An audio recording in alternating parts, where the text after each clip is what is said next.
You are going to hear a conversation among Dr. Archer, Larry, and Judy, talking about the new term. First, you have some time to look at questions 1 to 6.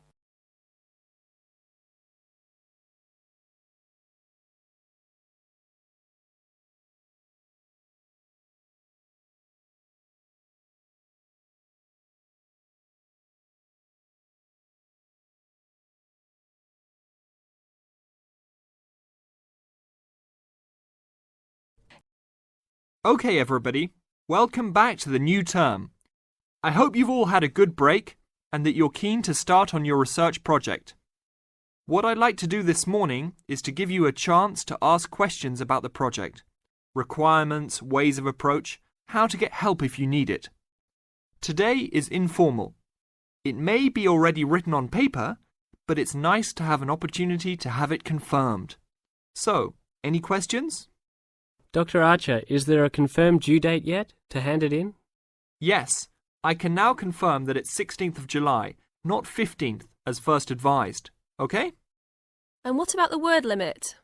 Well, there is some flexibility on this, but in general it's 8 to 10,000 words. Ah, I see.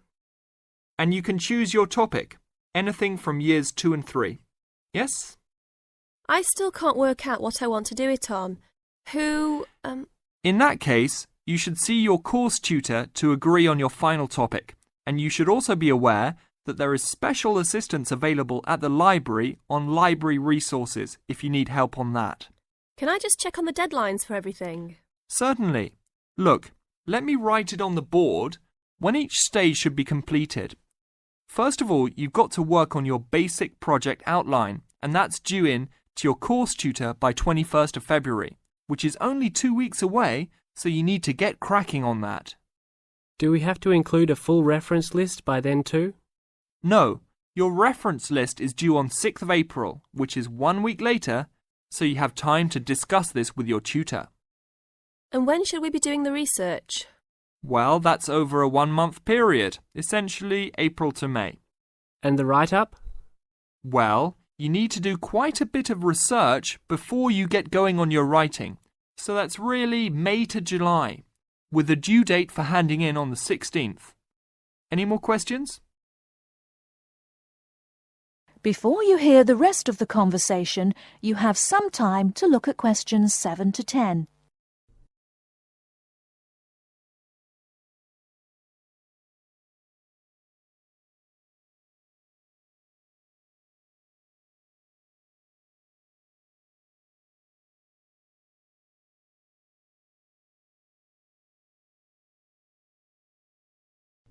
Now listen and answer questions 7 to 10. Well, sir, just some advice really. It's about the research approach. Would you advise us to use some case studies? Well, Larry, I know these can be difficult to arrange sometimes, but I really feel they are of great benefit in this subject. You can always talk to your tutor if you're having difficulty. Yes? I've looked over some previous research projects that are in the library. Is that a good idea, sir? I heard. Okay. I don't think you should go through them in detail, especially at this early stage, or you might end up being influenced by them more than you realise. But yes, it really is about the best guide you can have to what's required to what's expected in this type of project. Sorry, Judy, I butted in on you. That's all right. It's just that I noticed one project was a joint one. They worked together as a pair. Is that a good idea? Yes, I remember that paper. Working in a pair can have some advantages, but to be frank, this is meant to be an individual project, so it's best to work on your own. About using subjects, is it okay if we use family members? Your own relatives? I don't see why not. They probably offer some advantages in terms of availability, although you need to guard against possible effects on your research outcomes. So, you can if you want. Perhaps you should discuss this with your tutor if you plan to use relatives, so you can approach it in the best way. Okay, thanks. Okay then. Well, I hope we've been able to sort out a few things. You're welcome to see me at any time, or drop me a note if you have any more queries. Fine, thanks. You now have half a minute to check your answers.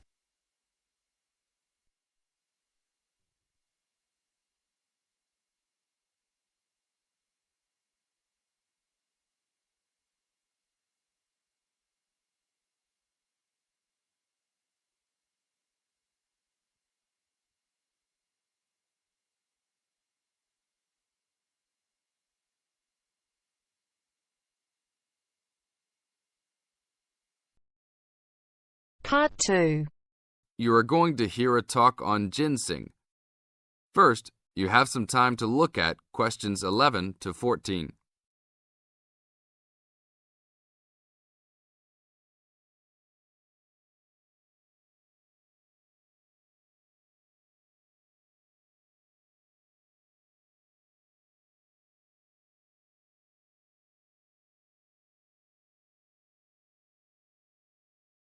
Now listen to the tape and answer the questions.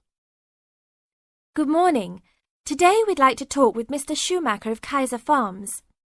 Mr. Schumacher, what is in ginseng that makes it so special? Thanks. The key elements in ginseng are the active ingredients known as ginsenosides.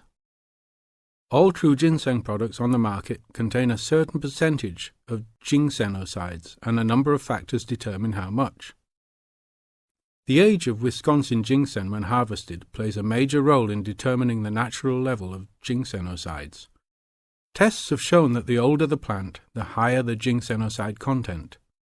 5-year-old Wisconsin ginseng plants have had ginsenoside levels as high as 20%. As a family operation, one of our strategies in producing the highest quality product available is to only harvest 4- and 5-year-old roots. The majority of Wisconsin ginseng harvested is 3 years old. The reason for this is that the expenses to care for and the possibility of disease increase as the plants become older. By limiting the amount of ginseng that we plant each year, we are able to provide the necessary attention and care to produce the highest quality 4- and 5-year-old roots.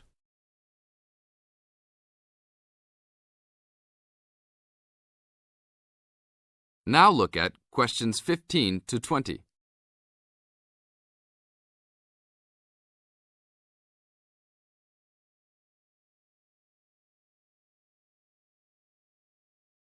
As the talk continues, answer questions 15 to 20.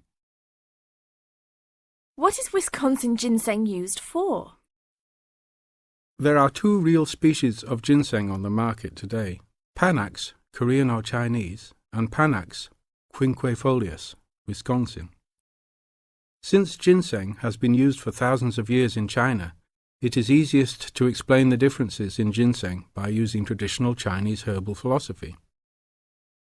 Wisconsin ginseng is considered a cooling type herb, and Korean or Chinese ginseng are considered heating type herbs. As a cooling herb, Wisconsin ginseng is used as a preventative medicine. Here in the United States, Wisconsin ginseng is considered an adaptogen. As an adaptogen, Wisconsin ginseng acts to normalize body functions and strengthen the immune system and other systems in the body. Over a longer period of time, it builds up energy and maintains the body at a higher level, acting to reduce stress and fatigue.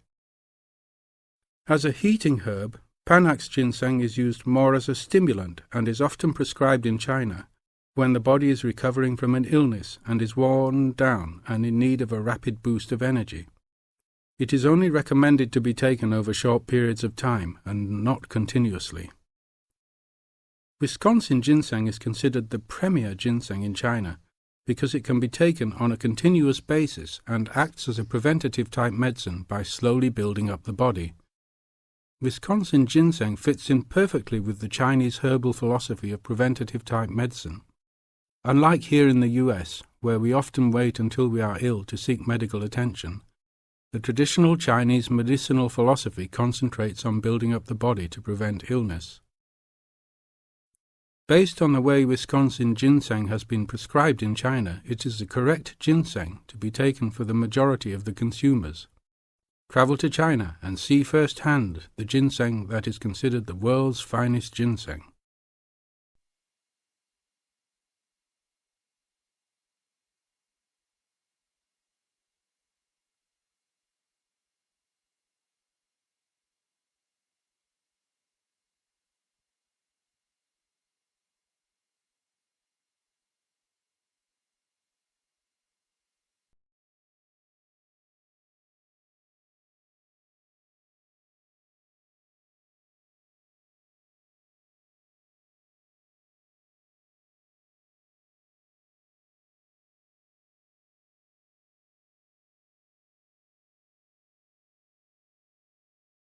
You will hear a conversation between two students, David and Claire.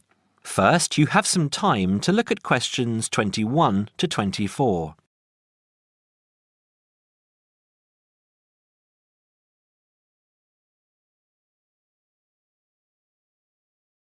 Now listen carefully and answer questions 21 to 24.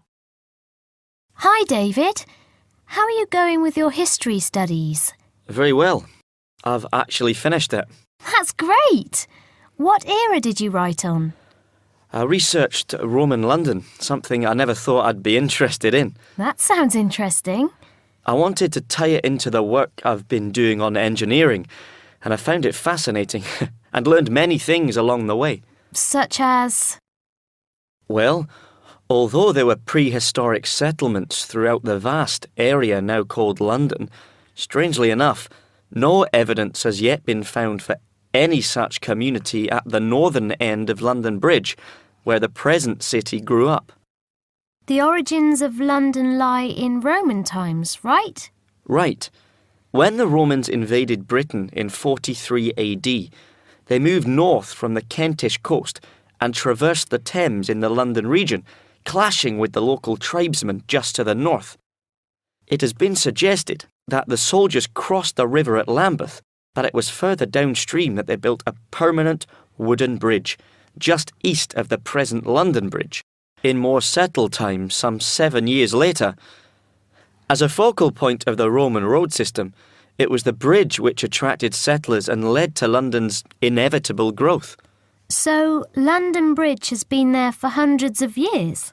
Yes, and though the regularity of London's original street grid may indicate that the initial inhabitants were the military, trade and commerce soon followed.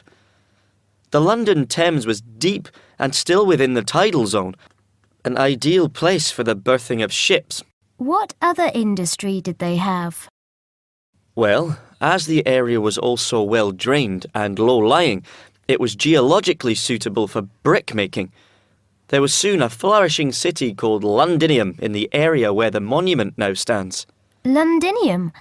That's Latin. That's what I thought too, but the name itself is Celtic, not Latin, and may originally have referred merely to a previous farmstead on the site. Before you hear the rest of the talk, you have some time to look at questions 25 to 30.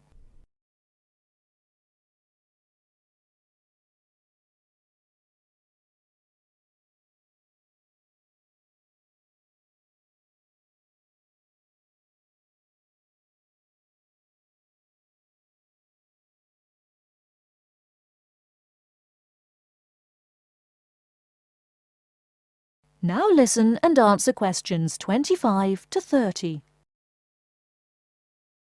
Wasn't London burned to the ground at some stage?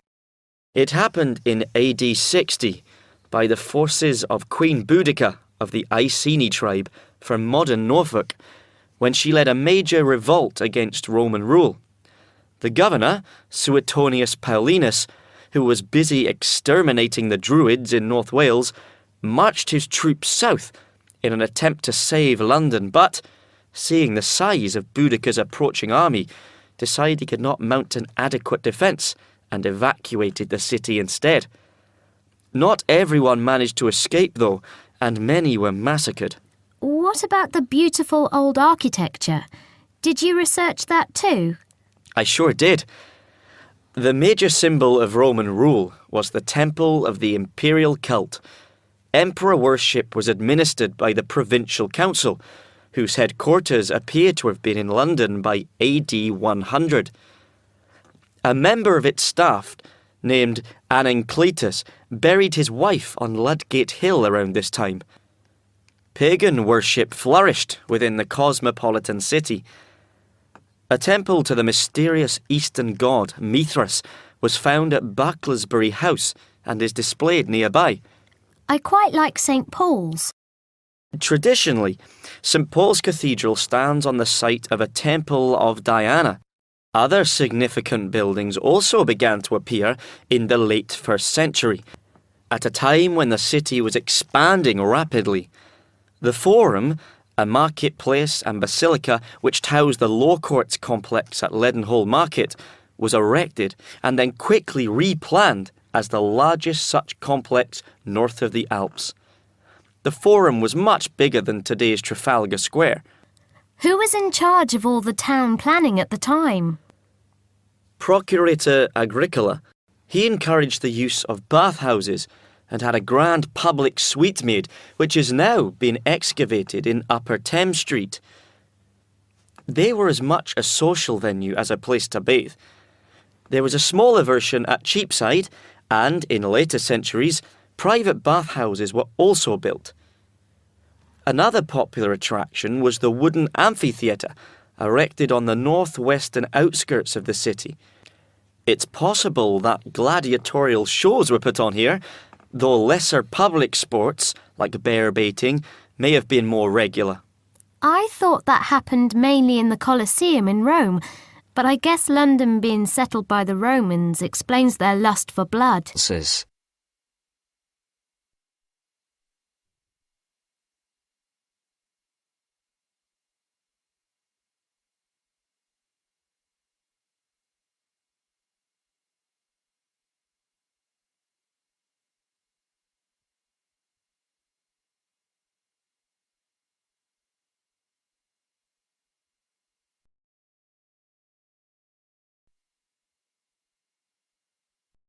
Well, it's the beginning of the digital age, and technology is all set to completely revolutionise the way we watch TV, videos and DVDs and play computer games at home.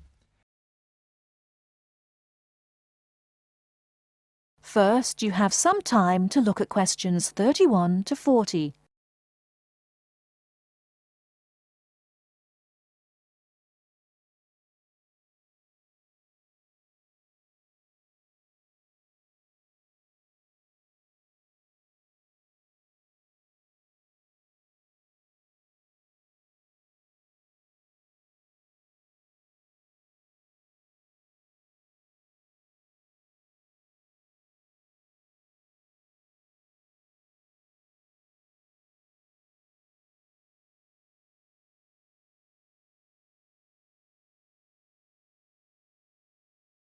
Now, listen carefully and answer questions 31 to 40.